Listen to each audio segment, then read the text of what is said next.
پاکستان اور دنیا بھر میں لاکھوں دیکھنے اور سننے والوں کو ارشد شریف کا سلام۔ ناظرین، آئین پاکستان کا آرٹیکل 25 کہتا ہے کہ قانون کے سامنے تمام پاکستانی شہری برابر ہیں۔ کہنے کو تو یہ آئین پاکستان میں بات لکھی ہوئی ہے، لیکن جب ہم حقیقت میں دیکھتے ہیں تو پتہ لگتا ہے کہ 1993 سے لے کے اب تک شریف خاندان کو کہا جاتا ہے کہ ٹیکنیکل جسٹس ملتا رہے، تکنیکی انصاف ملتا رہے۔ یہ تکنیکی انصاف کیا بلا ہوتی ہے؟ کیا عام آدمی کو بھی یہی تکنیکی انصاف ملتا ہے؟ ہم نے یہ بھی خبریں دیکھیں کہ جناب 1000 روپے کا دھنیا چوری کرنے پہ سزائیں بھی ہوئیں لوگوں کو۔ کراچی میں ہم نے پورا ایک آپریشن لانچ کیا ہوا ہے، رینجرز، ایپیکس کمیٹیز کی میٹنگز، سارا کچھ وہاں پہ ہم دیکھتے ہیں، اور وہاں پہ موبائل سنیچنگ کوئی ہو جائے اس کے اوپر کارروائی بھی ہوتی ہے، لوگ پکڑے بھی جاتے ہیں۔ کچھ الزامات لگتے ہیں کہ جی ایکسٹرا جوڈیشل کلنگز بھی ہو رہی ہیں۔ ملک کا وزیر خزانہ یہ اقرار کرتا ہے کہ پچھلے 5 سال میں 7.6 ارب ڈالر پاکستان سے صرف دبئی گئے، ایک جگہ پہ دبئی 7.6 ارب ڈالر، یعنی کہ تقریباً 750 ارب روپیہ، جو کہ بلوچستان کے ترقیاتی بجٹ سے زیادہ ہے۔ 750 ارب روپیہ خیبر پختونخوا کے ترقیاتی بجٹ سے زیادہ ہے، سندھ کے ترقیاتی بجٹ سے زیادہ ہے۔ یہ کون لوگ ہیں جو پیسہ لے کے چلے جاتے ہیں اور پھر اسحاق ڈار صاحب کہتے ہیں جی بالکل ٹھیک ہے، لیکن ایان علی اگر سوٹ کیسز میں وہی پیسے لے کے جائے صرف 5 لاکھ ڈالر، تو وہ ہم دیکھتے ہیں کہ عدالتوں کے چکر کاٹ رہی ہوتی ہے، کیونکہ وزیر داخلہ کہتے ہیں کہ ان کے شاید اشارے دیتے ہیں کہ روابط پاکستان پیپلز پارٹی کی کسی سیاسی شخصیت سے، اور وہ بیچاری عدالتوں میں ابھی تک ہمیں چکر لگاتی نظر آ رہی ہے۔ آج اسی چیز پہ بات کریں گے اور آپ کو ناظرین بتائیں گے کہ کیا تکنیکی انصاف شریف خاندان کا مقدر ہے۔ ہمارے ساتھ موجود ہیں پاکستان تحریک انصاف کے ترجمان اور وکیل بھی ہیں فواد چودھری صاحب، بہت شکریہ پروگرام میں شرکت کرنے کا۔ تکنیکی انصاف ہوتا کیا ہے؟ اچھا، تکنیکی انصاف جو ہے اس کی سب سے جو انٹرسٹنگ مثال ہے وہ میں آپ کو حدیبیہ میں ہی دوں۔ تکنیکی انصاف یہ ہوتا ہے کہ 2000 میں ایک ریفرنس فائل ہوا، رحمان ملک صاحب نے ایڈیشنل ڈائریکٹر ایف آئی اے کے طور کے اوپر 249 صفحات کے اوپر ایک رپورٹ تیار کی۔ بالکل، اس میں یہ رپورٹ ہے جس پہ بطور ایڈیشنل ڈائریکٹر نے یہ رپورٹ فائل کی، جس میں چیکس بھی لگے ہوئے ہیں، منی ٹریل رحمان لگا ملک ہوا ہے۔ صاحب کا تو نام ایسے لینا نہیں چاہیے، اس وقت وہ ایڈیشنل ڈائریکٹر ایف آئی اے تھے، سیاستدان نہیں تھے۔ لیکن نہیں، 3 رکنی ٹیم تھی بیسیکلی ایف آئی اے کی جس نے یہ تحقیقات کی تھی۔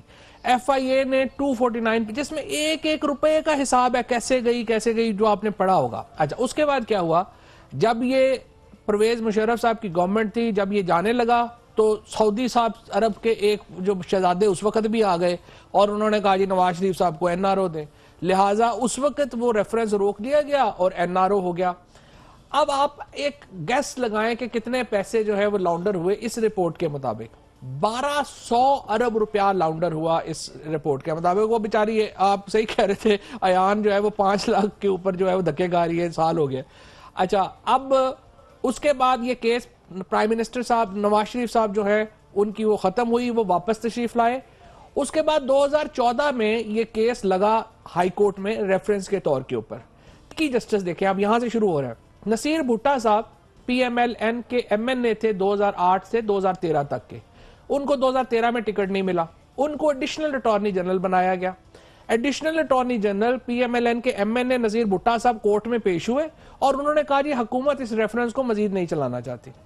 فرخ عرفان صاحب جو اس وقت ہائی کورٹ کے جج ہیں لاہور کے، اور ان کا نام پاناما میں بھی ہے اور بہاماز میں بھی ہے ماشاءاللہ، انہوں نے، خواجہ امتیاز صاحب تھے اور ان کی ڈی بی تھی، انہوں نے لکھا جی اس کیس کی ری انویسٹیگیشن بھی نہیں ہو سکتی، ری انویسٹیگیشن بھی نہیں ہو سکتی۔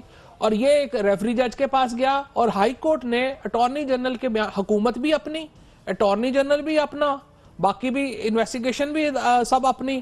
اب چلیں جج میں اپنا نہیں کہتا، وہ پھر اور ہو جائے گا، لیکن پھر معاملہ یہ ہے کہ اس طرح سے یہ انصاف ہوا۔ اور یہ ٹیکنیکل انصاف یہ ہے کہ اس کو ہائی کورٹ نے روک دیا کہ جی جو ٹیکنیکلی جو سٹیٹمنٹ ہے اسحاق ڈار صاحب کا جو بیان ہے وہ ہونا چاہیے تھا اکاؤنٹیبلٹی جج کے سامنے، وہ ہو گیا ہے میجسٹریٹ کے سامنے، تو جناب یہ بڑا ظلم ہو گیا جی، یہ اس کو آپ اس کو رہنے دیں۔ لیکن اس کی تحقیقات کبھی نہیں ہوئی میرٹس پہ، کبھی نہیں، میرٹس پہ تحقیقات تو ہوئی، 249 پیج کی جو اپنا رپورٹ تو آئی، اس کی ایڈجوڈیکیشن کبھی میرٹس پہ نہیں ہوئی۔ یعنی فواد چوہدری صاحب، سپریم کورٹ کی جب یہ ہیئرنگ شروع ہوئی تو اس میں ہمیں پتہ لگا اور معزز جج صاحبان کی باقاعدہ آبزرویشنز تھی کہ پاکستان کے تمام ادارے فیل ہو چکے ہیں، نیب ہو، ایف آئی اے ہو، اسٹیٹ بینک ہو، ایس سی سی پی ہو، کون سا ادارہ بچا ہے ویسا؟ دیکھیں اب ایک ادارہ جو ہے جو کام کر رہا ہے، جو اس وقت جورسڈکشن لیے ہوئے ہے، ہمیں امید ہے کہ انشاءاللہ وہ ادارہ بچا رہے گا، اور یہ جو نئے چیف جسٹس صاحب آئے ہیں، جسٹس ثاقب نثار صاحب، یہ جو 5 ججز جو یہ کر رہے ہیں، سپریم کورٹ کا ادارہ اس وقت ایک بڑا ادارہ ہے، اور ہمیں لگتا ہے کہ وہ ایک بالکل فنکشنل ادارہ ہے، اور ہمیں امید ہے کہ وہ انصاف کرے گا۔ سپریم کورٹ میں بھی تکنیکی انصاف ہوتا ہے یا صرف لوئر کورٹس میں ہوتا ہے؟ سپریم کورٹ میں بھی بہت تکنیکی انصاف ہوا ہے۔ آپ نے دیکھا ہے کہ جب ذوالفقار علی بھٹو کو پھانسی لگانی ہو تو 109 کے اوپر جو ہے وہ پھانسی لگ جاتے ہیں، جب ان کو ہٹانا ہو تو پھر جو ہے جب نواز شریف صاحب کو بحال کرنا ہو تو پھر جو ہے وہ آپ بحال ہو جاتے ہیں، بے نظیر بھٹو کو ڈسمس ہی رہنا ہو تو پھر وہ ڈسمس ہی رہتی ہیں۔ تو یہ ساری مثالیں جو ہیں وہ ٹیکنیکل انصاف ہی کی ہیں۔ آپ کے اوپر ایک الزام آتا ہے اور جو آبزرویشنز آتی ہیں اس سے شاید یہ تاثر ملتا ہے کہ آپ پکوڑے والی یہ رپورٹس، مثلا یہ بھی جو رپورٹ ہے 240 جس میں چیکس بھی لگے ہیں، منی ٹریل بھی موجود ہے، اس میں بھی پکوڑے بکنے چاہیے کہ نہیں؟ دیکھیں پکوڑے تو خیر ہم نے ججمنٹس میں بھی بکتے دیکھے ہیں، بے شمار ایسی ججمنٹس ہیں جن کے بعد میں ریفرنس بھی نہیں مانتے۔ ذوالفقار علی بھٹو کا کیس ایسی ہی ایک مثال ہے جو کہ خود جس کے اوپر کوئی عدالتیں بھی اب اس کو اہمیت نہیں دیتی ہیں۔ اگر آپ وہ ریفر کریں تو جج صاحب آگے سے کہتے ہیں کیوں آپ ذوالفقار علی بھٹو ہیں یا آپ کا کلائنٹ ذوالفقار علی بھٹو ہے۔ تو اس طرح کی ججمنٹس بھی بہت ہیں جن کے اوپر جو ہے وہ پکوڑے بکتے ہیں، لیکن معاملہ یہ ہے کہ یہ جو جسٹس آصف زئی کھوسہ صاحب نے 2 دن پہلے بڑی خوبصورت ڈسٹنکشن لے ڈاؤن کی تھی کہ کون سے اخبارات کے تراشے اور کون سی خبریں ہیں جن کے اوپر نوٹس لیا جاتا ہے اور کون سے ہیں جن کو اگنور کیا جاتا ہے۔ انہوں نے بڑی تفصیل سے اس کے اوپر بات کی تھی۔ فواد چوہدری صاحب، یہاں پہ ایک اور سوال بھی اٹھتا ہے کہ ایک تو آپ کی اب اسٹریٹجی جو ہے وہ کتنا عرصہ نعیم بخاری صاحب ٹائم لیں گے، اگلے 6 ماہ تک یہ دلائل جاری رہیں گے یا 1 سال تک ان کے دلائل جاری رہیں گے؟ کتنا ایویڈنس ہے آپ کے پاس؟ دیکھیں نعیم بخاری سے تو کل ختم کر دیں گے اپنے ایویڈنس، ان کے 2 ایشوز رہ گئے ہیں جو ابھی آج کی پروسیڈنگ جہاں پہ ختم ہوئی تھیں۔ اصل میں جو کوسٹنز آتے ہیں پھر ان کے جوابات کی وجہ سے معاملہ جو ہے وہ آگے جاتا ہے، اور وہ ظاہر ہے ججز کا حق ہے کہ وہ اپنے کوسٹنز پوچھیں، اور نعیم بخاری صاحب کا یا کوئی بھی جو وکیل ہے اس کا فرض ہے کہ وہ ان کا آنسر کرے۔ لیکن لگ یوں ہی رہا ہے کہ اب کل جو ہے وہ پہلے مرحلے میں ہی یہ ختم ہو جائیں گے اور پھر دلائل شروع اس رپورٹ کو جو بطور ایڈیشنل ڈائریکٹر ایف آئی اے کے اس پہ محنت ہوئی، سرکاری وسائل بھی اس پہ لگے ہوں گے، پاکستانی ٹیکس پیئر کا پیسہ بھی، جس میں کہ منی ٹریل بھی دیا گیا ہے، چیکس لگے ہوئے ہیں، اس میں بینک اکاؤنٹس کے نمبرز دیے گئے ہیں، ہینڈ رائٹنگ ایکسپرٹ، یہ اتنی محنت ہوئی تھی۔ ایک اور کیس آپ کو یاد ہوگا، ایف آئی اے کو ریفر کیا گیا تھا اصغر خان صاحب کا، وہ بھی کافی عرصہ تک انصاف مانگتے رہے۔ ایف آئی اے نے وہ والے رپورٹ کی تحقیقات دی تھی، وہ تو سپریم کورٹ کے احکامات تھے، کبھی اس کا فالو اپ ہوا کہ جناب نواز شریف صاحب کے حوالے سے آئی ایس آئی سے پیسے لینے کا الزام تھا، سپریم کورٹ کی ڈائریکشن سے ایف آئی اے نے کیا کیا؟ کتنا عرصہ ہو گیا اس کو؟ اچھا، میری جو انفارمیشن ہے، اپنی جو میری پرسنل انفارمیشن ہے، ایف آئی اے نے اس میں کام کیا کچھ، ایف آئی اے نے بیانات بھی ریکارڈ کیے، ایف آئی اے نے لوگوں کو اپروچ بھی کیا، لیکن چودھری نثار صاحب چونکہ اوپر بیٹھے ہوئے ہیں، جب سے وہ آئے ہیں پھر اس کے بعد جو ہے اس کے اوپر کام نہیں ہوا، کیونکہ اگر آپ ایف آئی اے کی اس تحقیقات میں جائیں گے تو پھر ایف آئی اے کے جو موجودہ سربراہ ہے یعنی جو چودھری نثار صاحب ہیں وہ بھی اس میں پھنستے ہیں، کیونکہ 1990 کا جو اسلامی جمہوریہ، اور آپ دیکھیں مسئلہ یہ ہے پیپلز پارٹی جس کے خلاف یہ الائنس بنا تھا وہ اس پہ بات ہی نہیں کر رہی ہے، اور یہ جو وہ تو مکمکا الگ ہے نا، سرے مینشن اور باقی چیزیں، یہ جو اور رحمان ملک صاحب کی رپورٹ ہے، میرا میں یہ سوال اس لیے کر رہا ہوں کہ وہ سپریم کورٹ کی ڈائریکشن پہ ایف آئی اے کو باقاعدہ ریفر ہوا، اس کی رپورٹ سامنے نہیں آئی۔ جب سپریم کورٹ کہتی ہے کہ جی ہم ٹرائل کورٹ نہیں ہیں، تو پھر پاکستان کا کون سا؟ آپ نے لوئر کورٹس کا بتا دیا کہ وہاں پہ تکنیکی انصاف کس طرح سے ہوتا ہے، پاکستان کے شہری پھر کدھر جا کے دیکھیں گے جناب؟ کہاں سے انصاف ہوگا یا پروسیجرز کو دیکھا جائے گا؟ اور سپریم کورٹ کی ذمہ داری انصاف کرنے کی ہے یا پروسیجرز کی ہے؟ دیکھیں جی، سپریم کورٹ کی ذمہ داری جو خود جج صاحبان نے یہاں پہ کم از کم 2 ججز نے یہ ریمارکس دیے تھے کہ ان کی ذمہ داری ہے کہ وہ الٹیمیٹ ٹروتھ تک پہنچے، حقیقی سچ تک پہنچے، اور اس کے لیے جو 184(3) ہے وہ انکوزیٹوریل پروسیڈنگز ہیں، وہ انکوائری کا حق دیتا ہے سپریم کورٹ کو، اور یہ حق بھی دیتا ہے کہ انصاف کے تک کرنے کے لیے وہ اپنے پروسیجرز کو لے ڈاؤن کرے اور اس کے مطابق جو ہے وہ کاروائی کرے۔ اگر سپریم کورٹ نے انصاف کے لیے نہیں کرنا تھا اور پروسیجر کے لیے ہی جانا تھا تو پھر تو 184 کی ضرورت ہی نہیں تھی۔ سپریم کورٹ کہہ دیتی کہ جو ٹرائل کورٹ ہے آپ اس میں تشریف لے جائیں اور اس کے مطابق اپنا کام کریں، لیکن سپریم کورٹ نے ایسا نہیں کیا۔ اگر آپ ایڈمیشن نوٹ دیکھیں جو سپریم کورٹ نے یہ جو پٹیشن ایڈمٹ کی ہے، اس میں 11 سپریم کورٹ کی ججمنٹس کوٹ کی ہیں اور بتایا ہے کہ کس قدر سپریم کورٹ کی یہ ذمہ داری ہے کہ وہ انصاف کے پہنچنے تک جو ہے وہ اپنے تمام وسائل کو استعمال کرے گی، تمام اختیارات کو استعمال کرے گی۔ بہت سے لوگ یہ سوال آج کر رہے ہیں کہ جناب کیا وزیر اعظم کے لیے قانون الگ ہے اور عام آدمی کے لیے قانون الگ ہے؟ دیکھیں اب تک تو یہی ہوا ہے، اس میں تو کوئی شبہ نہیں ہے۔ وزیر اعظم نواز شریف کے لیے یہ آئین پاکستان کے جو قوانین کے بکس ہیں انہیں آگ لگا دیں، پھاڑ کے پھینک دیں۔ آرٹیکل 25 تو بڑا کلیئرلی کہتا ہے کہ جناب تمام شہری قانون کے سامنے برابر ہیں۔ برابر مطلب دیکھیں لاجیکلی تو برابر ہی ہونے چاہیے، آئیڈیلی برابر ہی ہونے کیا چاہیے۔ مسلطیں ہوتی ہیں کہ چند طاقتور لوگ جو ہیں اس پہ پھر جج صاحبان 62 63 کی ویشن بھی دیتے ہیں، اس کے بعد ریٹریکٹ بھی کرتے ہیں؟ نہیں مصلحتیں نہیں، یہ جو آج ریٹریکٹ کی وہ تو ایک اور بالکل پرسپیکٹو میں تھی۔ انہوں نے کل کہا کہ میں نے ایک جنرل کمنٹ دیا تھا جو کہ شاید مناسب نہیں تھا، اس لیے میں واپس لے رہا ہوں، لیکن عمران خان صاحب نے آج یہ کہا ہے کہ اگر آرٹیکل 62 63 پہ پوری اسمبلی نہیں پورا اترتی تو سب کو گھر جانا چاہیے۔ عمران خان کس نے کہا تھا لیٹ بات justice be done though heavens میں فال، اور اس کا مطلب کیا ہوتا ہے؟ بالکل یہ ایک بیسکلی لیٹن میکسم ہے جس کا یہ بات ہے۔ جسٹس کارنیلیس نے بھی کسی ججمنٹ میں لکھا تھا، کئی ججمنٹس میں، تمام ججمنٹس میں، بہت بڑی بڑی۔ اس کا مطلب کیا ہوتا ہے؟ اس کا مطلب یہ ہے کہ انصاف ہونا چاہیے، چاہے جو ہے وہ آسمان گر پڑے، چاہے جو مرضی اس کے نتائج سے بے پرواہ ہو کے جو ہے وہ انصاف جو ہے وہ ہونا چاہیے اور قانون پہ پٹی دا نیشن ایک نظم تھی، وہ بھی کسی فیصلے میں لکھی گئی، وہ کس فیصلے میں؟ وہ بالکل وہ جج آصف کھوسہ صاحب نے اپنے ایک فیصلے میں لکھی تھی اور اس کو انہوں نے بڑی تفصیل سے جو ہے وہ جج صاحب نے اس کو یہ بات جو ہے اس کے اوپر اور کی اس تھی۔ فیصلے میں اس بینچ کے کتنے جج صاحبان تھے؟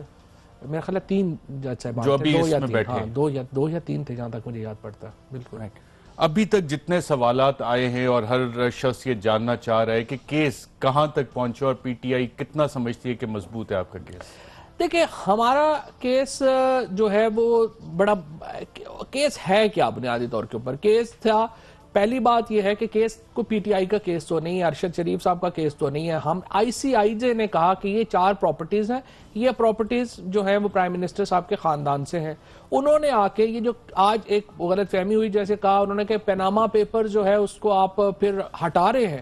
پیناما پیپرز میں یہ کہا گیا تھا کہ یہ 4 پراپرٹیز پرائم منسٹر کے خاندان سے متعلق ہیں۔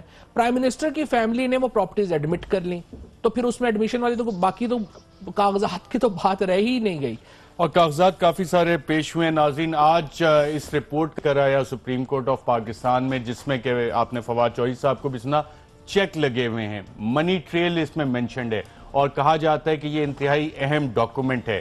اگر اس کے منی ٹریل کو فالو کیا جائے تو صاف پتہ لگتا ہے کہ کون کون سے اکاؤنٹس استعمال ہوئے۔ اسحاق ڈار کا ایفیڈیوٹ بھی موجود ہے، اس میں پتہ لگتا ہے کہ ٹریل کیا ہے۔ اور یہ والی تمام چیزیں آج سے نہیں شروع ہوئیں، 1993 سے کرپشن کے الزام میں نواز شریف صاحب کی حکومت برخاست کی گئی لیکن بحال کر دی گئی تھی۔ آج سپریم کورٹ آف پاکستان کی طرف تمام قوم کی نظریں ہیں، دیکھ رہے ہیں کہ کیا ایک دفعہ پھر نواز شریف صاحب جنہوں نے قبول کیا ان کے خاندان نے کہ ہاں جی لندن کی پراپرٹیز ہماری ہیں، کیا وہ اس حوالے سے کوئی ثبوت پیش کر سکیں گے، تسلی کر سکیں گے، اور پارلیمنٹ میں کھڑے ہو کے جو کچھ انہوں نے کہا کیا وہ سچ تھا؟ کیا ملک کے وزیر اعظم کو سچ بولنا چاہیے یا نہیں؟ اور اگر اس پہ کوئی ایکسیپشن آتی ہے تو پھر تمام جو جیل میں لوگ پڑے ہیں جو پرجری کے الزام میں ہوتے ہیں، اس میں پرجری پاکستان کے قانون سے شاید نکال دینی چاہیے۔ ناظرین یہاں پہ میں ایک وقفہ لوں گا، وقفے کے بعد جب دوبارہ واپس آئیں گے تو آپ کو دکھائیں گے کہ اس رپورٹ میں چیک کون سے لگے ہوئے ہیں، منی ٹریل اس میں کیا ہے، پیسہ پاکستان سے باہر کیسے گیا۔ اور یہ وہ رپورٹ ہے جو بطور ایڈیشنل ڈائریکٹر ایف آئی اے اس وقت کے صدر کو بھیجی گئی، چیف جسٹس کو بھیجی گئی، آرمی چیف کو، اور اس پہ پاکستانی ٹیکس پیئرز کا پیسہ استعمال ہوا، لیکن آج بھی اس پہ کوئی قانونی کارروائی نہیں ہوئی۔ میرا دل کر رہا ہے اس کو ویسے ہی جیسے چلے چھوڑیں، وقفہ لیتے ہیں، وقفے کے بعد دوبارہ آپ کی خدمت میں حاضر ہوتے ہیں اس رپورٹ کے ساتھ۔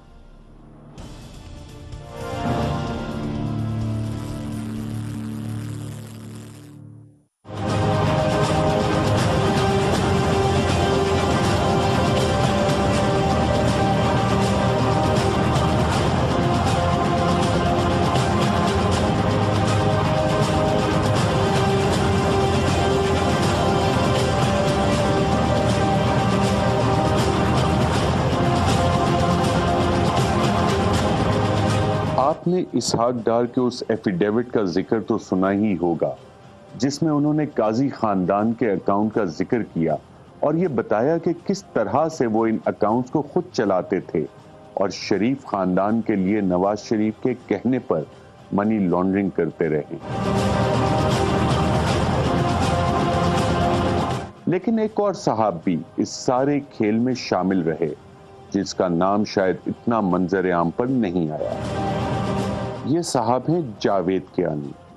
جاوید کیانی نواز شریف کے انتہائی قریبی دوست شیخ سعید محمد کے قریبی رشتہ دار اور نیفیو ہیں۔ 1992 میں جناب نواز شریف جو کہ اس وقت کے وزیر اعظم تھے، انہوں نے اکنامک ریفارمز ایکٹ 1992 متعارف کروایا اور یہاں سے ہی اسحاق ڈار کے ایفیڈیوٹ اور سرکاری تحقیقات کے مطابق شریف خاندان کی مبینہ منی لانڈرنگ کا دور شروع ہوا۔ اسحاق ڈار صاحب نے کس طرح منی لانڈرنگ کی، اس کی تفصیلات پھر بتائیں گے۔ آج آپ کو جاوید کیانی کی داستان سناتے ہیں کہ کس طرح انہوں نے جعلی اکاؤنٹ کے ذریعے شریف خاندان کا پیسہ ملک سے باہر بھیجا۔ سرکاری کاغذات کی جانچ پڑتال کریں تو آپ کو معلوم ہوتا ہے کہ اگست 1992 میں جاوید کیانی نے 3 جعلی اکاؤنٹ بنائے۔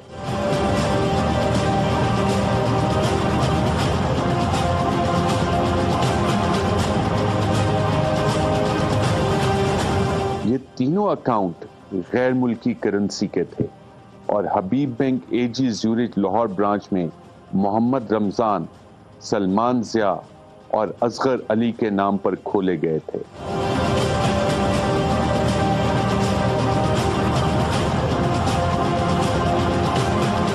تحقیقات یہ بھی بتاتی ہیں کہ ان تینوں اکاؤنٹس کو شریف خاندان کے لیے منی لانڈرنگ کرنے کے لیے استعمال کیا گیا، اور جب سرکار نے تحقیقات کی تو معلوم ہوا کہ یہ تینوں اشخاص جعلی ہیں اور جعلی شناخت بنا کر اکاؤنٹ کھولے گئے جن کو دراصل جاوید کیانی نواز شریف کے کہنے پر چلاتا تھا۔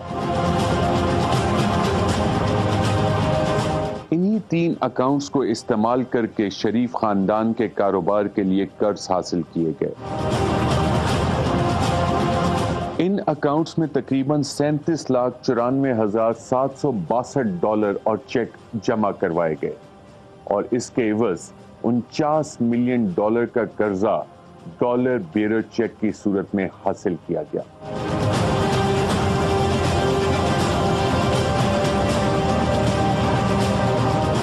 تحقیقات یہ بھی بتاتی ہیں کہ 26 اگست 1992 کو جاوید کیانی کی درخواست پر سلمان ضیاء، محمد رمضان اور اصغر علی کے نام پر 3 جعلی اکاؤنٹ کھولے گئے۔ حبیب بینک اے جی زیورچ لاہور کے اس وقت کے بینک مینیجر اور فارن ایکسچینج مینیجر نے بھی اپنے بیان میں اس بات کی توثیق کی اور اب یہ سرکاری ریکارڈ کا حصہ ہے۔